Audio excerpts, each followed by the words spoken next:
Hey guys, it's Javi. We're going to go over 3 simple rookie mistakes that homeowners make that prevent them from really getting top dollar in their home. Now, whether you're a potential homeowner or you're a home buyer trying to get a tactical advantage on finding some good deals out in this market, you're going to get a lot of value from this video, so I recommend getting your notebook and a paper and pen out. And of course, if you have any questions after the fact, you can leave a comment below or feel free to email me at my email right here. The first big mistake that I see in the thousands of houses I've seen is a homeowner decides to sell their house and they over remodel their home. Now, you've been in houses where you go look at it and you're just completely stunned. You're just like, holy crap, this house is completely beautiful.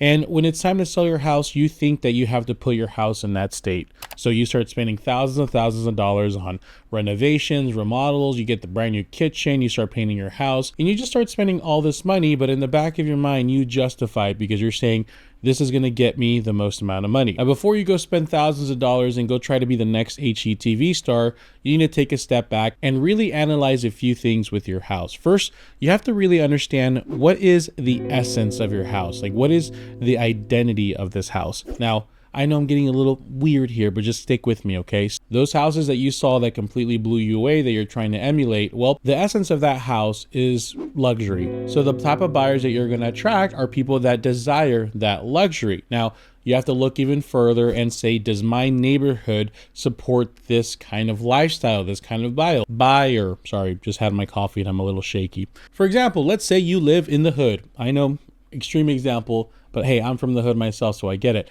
Why are you going to completely remodel and renovate your house and like almost flip it into this beautiful masterpiece when the odds are the type of buyer that buys in that home is not going to be really going for that? There's a reason why they're buying in the hood. They're trying to save money on their house, or they're trying to be a near family and they don't want to get that extra attention. Now, that is an extreme example, but you really have to identify what is the essence of your home and what is the essence of your neighborhood. So by you deciding to leave your house and start remodeling things, and let's face it, you don't have an extra $50,000 to $80,000, so you're not going to remodel everything. So you're going to kind of half-ass do things and remodel the countertops and the kitchen, but leave the floor and the paint.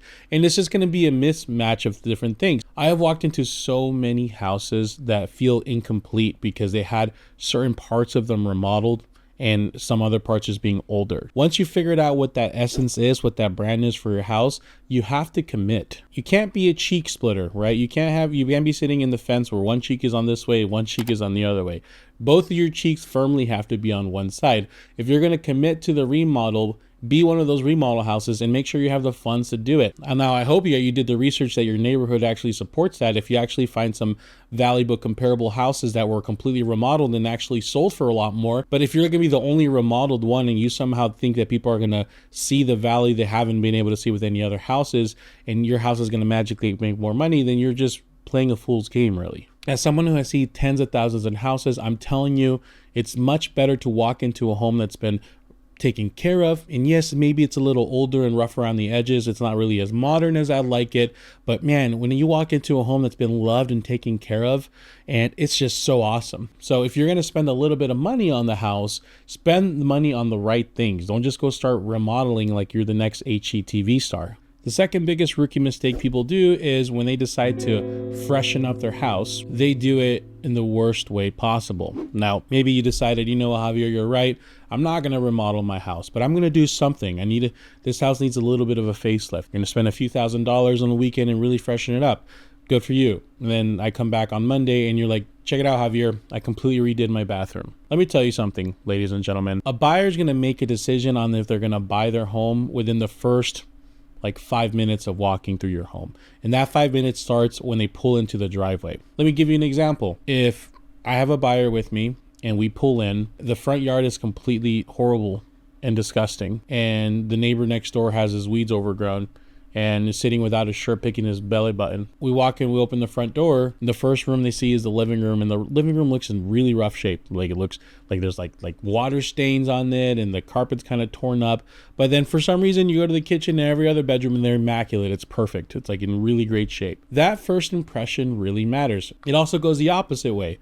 Let's say they pull up to a wonderful neighborhood, a really well-maintained front yard. They open a door to a really just awesome living room and kitchen area.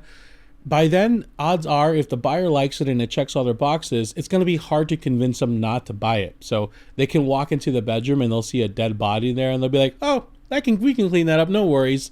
Once they've made that decision within the first like 5 minutes of walking the house, that's going to really set the tone. And that's why like the smell of your house and all that stuff really matters, because it's going to affect it. So if you're going to freshen it up, the number one thing I recommend is that curb appeal, the first impression that you give.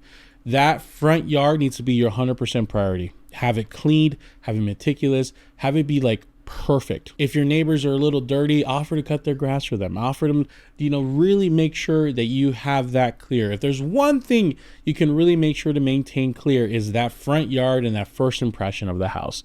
Trust me, it's just the way it is. I'm not saying go crazy and reseed and go all this stuff. Like I said in step one, make sure to identify what the essence of your house. If your essence of your house is like, I'm a house for a first-time home buyer who's looking to not buy the nicest, most amazing place, but something that's been well maintained, managed in a good neighborhood. Great. That's your vibe. Well, that doesn't necessarily imply you need perfect grass. Work with what you got. If you have rocks, make sure they're clean rocks. If you have a few bushes, make sure they're not dead. And then after that, if you have more money to spend, the first impression of when they walk into your home, literally go to your front door right now, open a door, walk in, close the door, and don't move. What's the first thing that you see?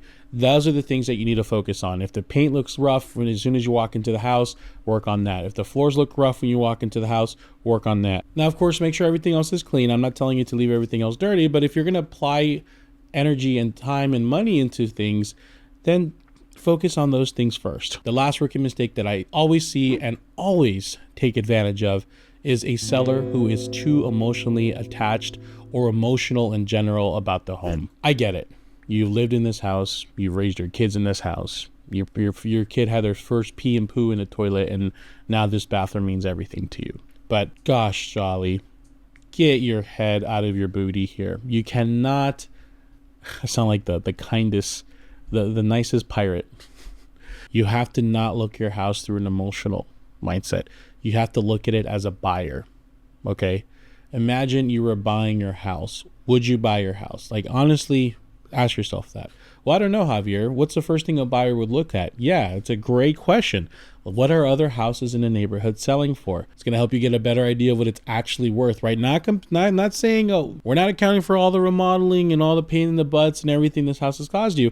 Let's focus in on what a buyer would look at. A buyer wouldn't know all the inside stuff. They wouldn't know that you spend 20, 30K on the pool in the back. Well, not even that. It costs like 50, 60K now. Look at market conditions. What are buyers getting right now? Your agent can actually pull up what the other houses is sold for, and if they gave concessions to the buyer. If it's pretty common for concessions to be given like it is right now, you're not going to be an exception. People think that for some reason their house doesn't hit the market and they're going to get a magical cash buyer.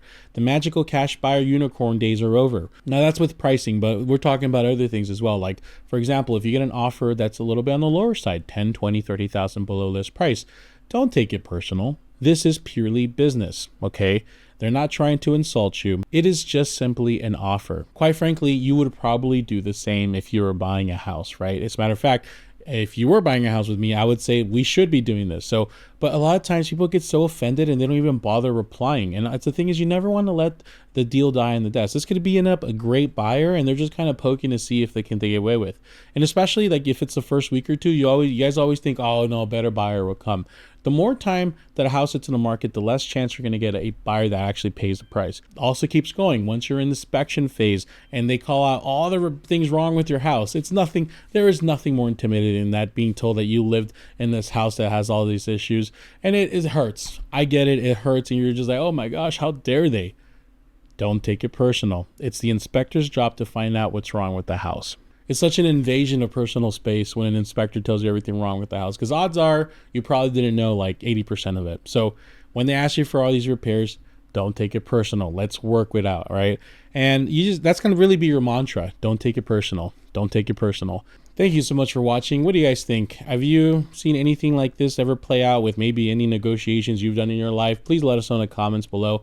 By the way, I got a lot of great links down there, guys. If you're looking for an agent referral anywhere in the country, there's a great company that I'm partnered with that will help you with that. I have some home buyer resources as well on Patreon, and all my contact information as well as below. So thank you guys for watching again. I appreciate you. Hope you guys have a good day. Enjoy your Dr. Pepper.